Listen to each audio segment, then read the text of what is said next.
Hello my dear friends, you're in the Military Summary channel, and today we will discuss the situation in Ukraine on the 19th of June of 2024. Today we have a lot of very interesting updates, so let's start. And first we're going to talk about Toretsk, the town that located in the northern direction from Avdiivka. This is the area. There are a lot of settlements. There is a Toretsk, there is a Pivnichne, Druzhba, there is a New York and Alexandropol. There are lots of towns, and this is a very powerful stronghold, and the Ukrainians have been controlling these territories since 2014. So since 2014, the Ukrainians have been creating significant number of fortification strongholds in this area, and this is the last agglomeration under Ukraine control, let's say, of old line of combat contact that was created in 2014.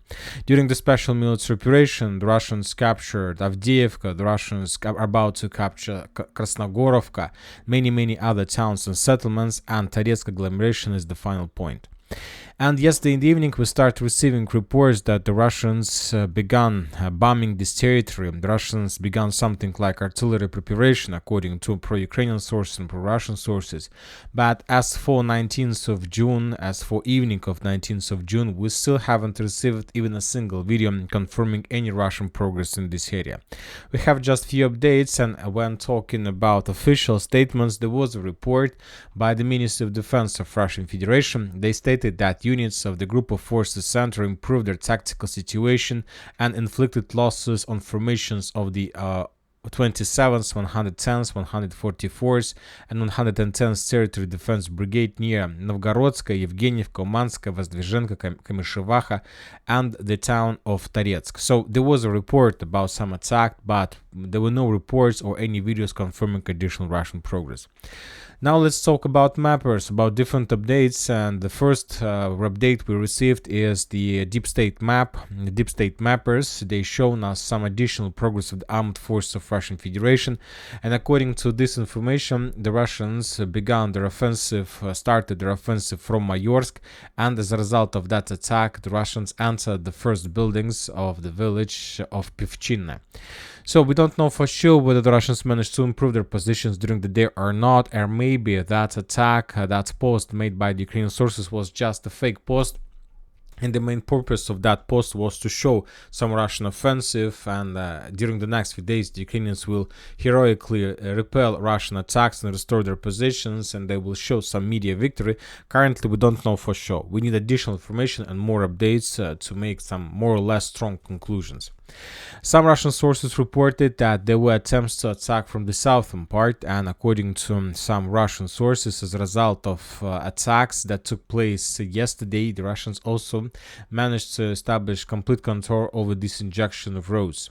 So now they have better logistic, better positions. Now they have a strict connection between Novobakhmutovka and Karaminka along these two roads. Also, pro-Ukrainian sources reported about additional improvements between Alexandropol and Novobakhmutovka itself. So once again, most of these updates we received yesterday in the evening and during the previous night. As for 19th of June, during the entire day, we haven't received nothing, we haven't received anything, just report of Ministry of Defense about some improvement of tactical situation and nothing more. So let's wait more. Maybe during the next few days, or maybe during upcoming night, we're going to receive additional updates. Maybe the silence on the line of combat contact in this direction completely connected with Putin's visit to Korea, because maybe the Russians don't want to break one media event with another, so they want first to, let's say, show everything about Putin's visit, and maybe tomorrow we start receiving additional updates, who knows. So let's move further. Let's move to Avdiivka area. We have additional updates. According to information we have, the Russians continue improving their positions in the northern part of Sokol. Most likely the Russians have already captured this stronghold. For now, we still haven't any geolocations or any updates from any soldiers or any sources on the ground, but due to common development of the situation, we see that the Russians are moving further in the western direction. During the previous 24 hours, the Ukrainians made few attempts to counterattack. They were sending some tanks, and according to the author of this video, the Ukrainians were sending Abrams, but as a result of FPV drone strike, the Abrams was damaged or destroyed. As for Novosilovka Persha, during the previous 24 hours, as you can see, we had significant number of geolocations. And most of these geolocations are about how the Russians were attacking and FPV droning the Ukrainian reinforcement that was heading from the mainland towards this stronghold, towards this village. And as you can see, according to the number of geolocations that were published during the previous 24 hours, the Ukrainians suffered significant losses. So these videos, these geolocations confirms first of all that the Russians entered the final phase of the battle for this territory. Now they're destroying Ukrainian reinforcements, reserves, and soldiers, and let's say armored vehicles that are heading in this direction or from this area. And most likely during the next few days the Russians will finish the battle for the village, or at least the Russians will enter this territory, and after that they're going to need maybe 1 or 2 weeks and the battle will be finished. After the end of the battle for Novoselovka-Persha, the Russians will officially enter into the stage of the battle for the next defense belt, and we are talking about the defense belt that lays in the eastern part of Selidova. So after Novoselovka-Persha is going to begin the battle for Selidova-Novogrodovka, the main centers of the next, let's say, offensive operation. Now let's move further. In Krasnogorovka, as you can see, during the previous 24 hours, we haven't received anything, as well as still haven't received any confirmation of Russian control over this high-rise building area. The only video we got is the movements of Russian motorbikers, moto stormtroopers, and the very heavy Ukrainian artillery fire. So nothing special, just a regular routine, just the movements from one part of the front line to another. As for Georgievka, we see additional updates. The Russians, as you remember, we discussed a lot that in May, since 19th of May till 15th of June, we didn't receive anything from this direction. So the Russians spent the months for regrouping, for reinforcing the territory, and starting from the second half of June, the Russians increased their activity, intensified their activity significantly, and now every single day we receive additional video of additional Russian progress. During the previous 24 hours, the Russians were trying to demine and clear the areas in the southern part, trying to, let's say, increase the line of combat contact, to clear the territory, to prepare the roads for further offensive.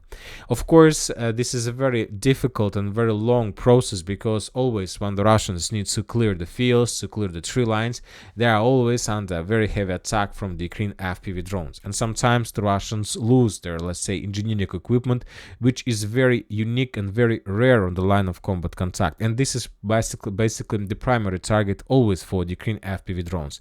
So regarding the losses, regarding the maybe failed attempts, the Russians are about to finish the clearing of this territory and about to start improvements of their positions in the fields between Maximilianovka and Konstantinovka. The main goal and the main reason of Russian activity in this area is to capture these fields.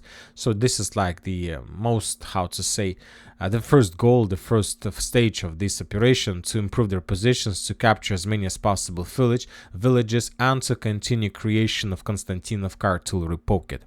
Furthermore, we have one video from this area. In this video we can see another Russian turtle tank who was moving along the main road N15 that connects Marinka and Kurakhove, and as a result of probably mine or drone, the tank was damaged, or maybe not. So we have the video of the movements of Russian vehicle along N15 road, and the Russians were moving along this road once again from Marinka towards Kurakhove. So we don't know for sure where exactly the Russian tank was tapped, but we see a certain activity. As for Konstantinovka-Paraskovievka, the Russians finished any attempts to let's say attack Konstantinovka, let's say using significant number of forces, now mainly concentrated on reconnaissance operation. The forces of 79th Brigade post every single day additional information about this territory, and they continue saying that now the Russians are focused to discover another Ukrainian positions, machine gun positions, FPV drone positions, artillery positions. The Russians try to understand about positions of armed forces of Ukraine on the edge of the village. So everything is seems like preparation before a big attack, but when exactly the Russians are planning to launch this big attack, it's unknown. As for Uglevodianovo, Ugledar, Mykolaiska, we have just one video how the Russians destroyed another Ukrainian personnel carrier somewhere between the fields, and according to information we have, this personnel carrier belonged to the forces of 72nd Mechanized Brigade. So the Russians are clearing this territory, but without any active clashes. At least we don't have any geolocations confirming any movements. As for Urozhaine, after very heavy clashes in the central part during the previous few days, we stop receiving any updates. Once again, it's very difficult to understand why the Russians freeze the movements all over the line of combat contact. We were expecting significant progress from the Russian side during the day, but as for 19th of June, we received nothing, no movements anywhere, just the local clashes, just the local updates without something significant. And once again, we believe that this situation, this media pause, this media silence is connected with Putin's visit to Korea. Now let's return back. Let's return back in direction of Chasiv Yar. We continue receiving updates about Klishchiivka. Once again, we received another confirmation that Ukrainians control the 225 hill, but the Russians, on the other hand, continue control in Klishchiivka itself. So now there is a duel between Ukrainians in high-rise positions and the Russians in the lowlands, but without, as you can see, any changes on the ground. As for Chasiv Yar, as you can see, there are no updates as well, just regular activity. The Russians published a series of videos of work of Su-25, of how the Russians were bombing and attacking Ukrainian positions, but once again without any activity and without any attempts to attack. Very interesting details are coming from some neutral mappers. According to Syriac, this forest between Grigorovka and Bogdanovka-Kalinovka, this one was captured by the Russians as a result of clashes that took place in June. For now, we still haven't received any updates confirming this, but this is also obviously very important, very interesting information. As for Azdolovka, the same story. We got additional updates from different mappers that the Russians captured these fields and this rich network of the fortifications, but as for 19th of June of 2024, we still haven't received any updates confirming this. But most likely this looks like a truth, so let's just wait another week, and most likely this territory will be confirmed by different geos. Sporne, once again, the same story as we saw a week ago, as we saw months ago, as we saw a year ago. The Russians are bombing and attacking Ukrainian positions. The Russians are trying to clear every single square centimeter or something like this, but once again, without any attempts to attack this territory on the ground. Just a lot of strikes and additional clearing operation. As for the main stronghold that located in the eastern direction from Verkhnye-Kamyanska, we still haven't received any geolocations confirming the Russian progress. The only thing we have just few FPV drone strikes in the vicinity of this area. Bilogorovka, the same story. According to different mappers, this landfill was captured by the Russians as a result of clashes that took place in June, but yet we haven't received any confirmation of that.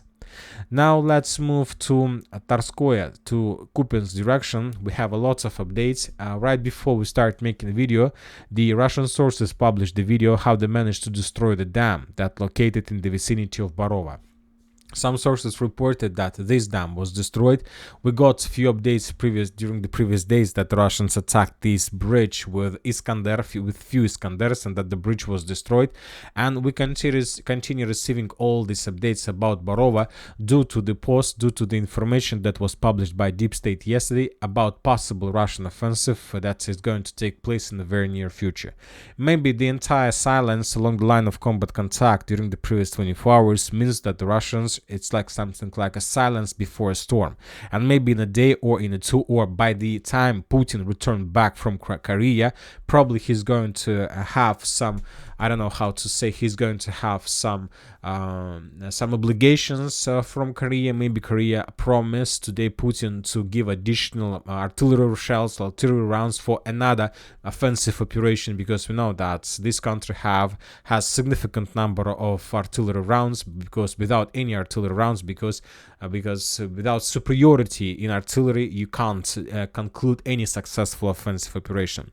The last time when Putin visited Korea, after he returned, not him, but the last time there was a negotiations and sign any agreement, Russia received significant millions of artillery rounds, and after that the battle for Avdiivka was successfully completed in Russian favor. So most likely Putin visited Korea this time for the same purposes, to get additional shells, to get additional artillery rounds, not like million, but maybe 10 millions at once, and this will give him superiority, complete superiority, and will allow him to win any battle for any town or any settlement all over the entire territory of Ukraine.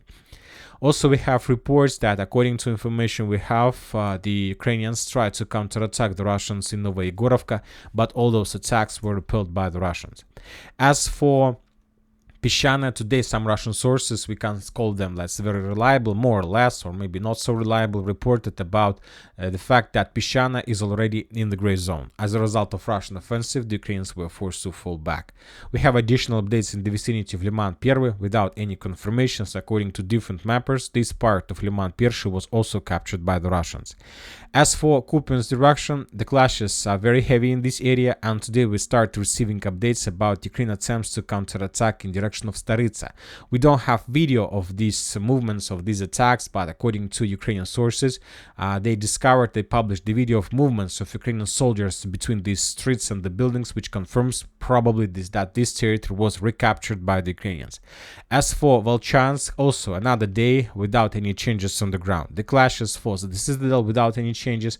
The clashes for Aggregatny plant, probably almost every single day we got almost the same numbers.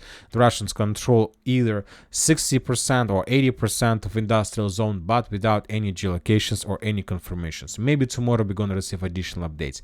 According to the group of forces north, the Ukrainians continue sending additional forces in the northern part, yet they haven't managed to restore connection with Tikha, Volchansk, with the village by the name of Tikha. So that's why now the Ukrainians still continue sending forces through Vovcha River, and during this process the Ukrainians of course suffer losses. According to the group of forces north, during the previous 24 hours the Ukrainians lost around 80 soldiers in attempts to send forces from one part of Volchansk to another. Very interesting details we start receiving from the area between Zeleny Sereda and Sereda. For the first time since the beginning of the of this front line, we received significant number of videos of how the Russians were bombing the borderlands in this area. Very difficult to understand what exactly is happening there, but maybe the Russians are trying to improve their positions, or maybe the Ukrainians managed to recapture and to reinforce their positions in the forest. This is a very important part, because without controlling over this territory, it's very difficult for the Russians would be to continue moving further to Izbitska. So maybe the Russians will try to take under control this territory, and after that they will continue moving further. But once again, the Russians are limited in this area. Also, the group of forces north stated that there are chances, not so big, but not so small as well, that the Ukrainians are able in the very near future, if you continue doing the same thing that they're doing right now, to restore control over one of the villages in Kharkiv direction. This might be Gliboka, or according to latest geolocations, this might be Staritsa. So we'll see, of course, what is going to be next. During the previous 24 hours, the Ukrainians conducted significant number of artillery strikes, aviation strikes of the town of Belgorod. During the day, the city was under very heavy fire by multiple launch rocket systems, by HIMARS systems. For now, we don't know about exact numbers of losses and casualties among civilians, but most likely during the day the Russian sources will provide us this information.